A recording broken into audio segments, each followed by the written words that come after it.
What's up, everybody? Welcome to Podcast Now Plus. I'm Alex. In this video, I want to briefly touch upon the Mortal Kombat on Switch dilemma or just situation that's going on. I felt I had to kind of say something. I think I tweeted about it once, but I wanted to put it into out loud words. It's crazy that this thing exists. Now, couple things. Number one, I got to be real, and I think I even tweeted this. I forgot that Switch was part of the package deal for this game. I remembered, obviously, like current gen, and here's the thing, the game looks phenomenal. The game looks extremely good. The backgrounds, the characters themselves, the cutscenes, the action, the game looks, and it has for a while, like MK9 and MK10 still look like they could have been, well, maybe not 9, at least 10, obviously even 11. Those games could have come out this year, and you could probably fool a pretty good chunk of people. Like, NetherRealm knows what they're doing in terms of visuals and just fidelity and all that stuff. But you look at some of these pictures, and there's some clips going around as well, but even just some of the side-by-side, I'm looking at it as I'm recording this on my Twitter and just laughing, from like Johnny Cage on the left to Johnny Cage on the right. It's nuts. So I guess the bigger thing is, like, how do you get away with this? Well, number one, it's got all the views and the tweets and the retweets and likes.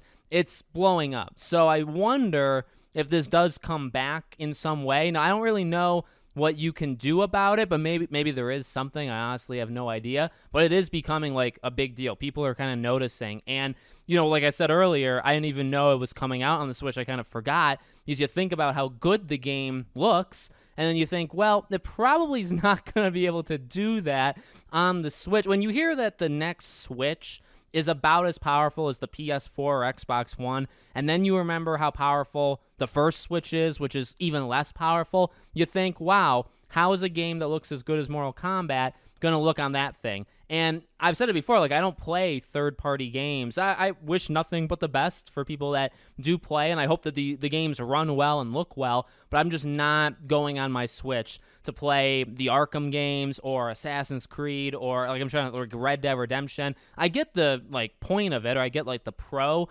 You can bring it places. You can't do that on your PS5, so when a third-party game comes out on consoles, comes out on Switch, I get the movement factor. That's always been one of the primary benefits of having the Switch, but I just can't imagine ever in my life playing Mortal Kombat on the Switch. With that being said, should something happen, I feel like it probably should, right? The main kind of headline going around online is, how do you charge, and this is the big deal part of it, right? How do you charge the same amount of money for a game that is massively inferior on one thing versus the next? And that might open like a can of worms for the entire gaming industry. Like, it's a good point. And I wonder, like, this is maybe as bad as it gets, right? Because you can kind of clown on the Series S versus the X or PS5, right? Like, you have the Baldur's Gate situation, and you have developers that basically have said out loud that sometimes the Series S, like, holds them back. You can have, like, a really tough debate of,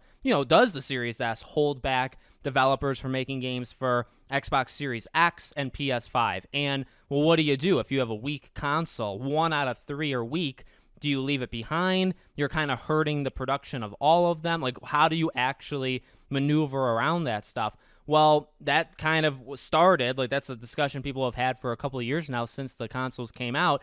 But something like this, it's like, it's such a big decrease from, you get it one place and you're paying the same money, you're playing it in one location on one system, you get something, you play it on something else, and it's massively reduced. And so this probably is the worst case scenario, or the worst that it can possibly get, right? Because you're not going to have the Series S doing something like this, right? You can go back and forth and debate what the Series S does to, like, the gaming ecosystem, but you're never going to have a comparison like this. You're never going to have such a disparity between the highest version of it and the lowest version. And to charge the same price, it's very tough, because you do think about, well, the Switch just, like, what do you want? What do you actually want? Because if the Switch can't do it, what are you supposed to do? Yes, there's very pretty games on the Switch, like Metroid Prime Remastered or Xenoblade Chronicles or Tears of the Kingdom. There's some incredibly good-looking games, but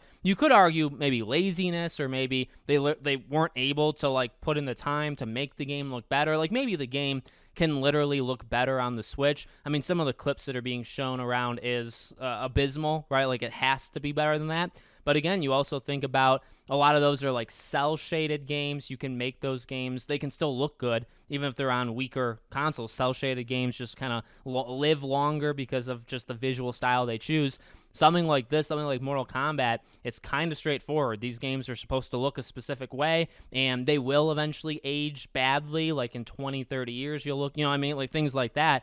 What are you supposed to do? What literally are you supposed to do with the Switch version? I don't know. I guess not have it come out at all, but you promised it. You said it was going to come out, so you have to charge, and you have to have people be able to buy it and play it. So it is a tough situation because you just think about what you do, but it's also, I mean, being somebody who didn't buy it, I could imagine being mad if you bought it and you saw these things. Seeing it online, it's a lot more funny. Seeing the comparisons, okay, you can laugh at it. I guess it's different if you didn't buy it versus if you did buy it. So I don't know, let me know what you guys think about this situation. Make sure, as always, you're subscribed to the channel, bell icon turned on, and I hope to see you all on the next one.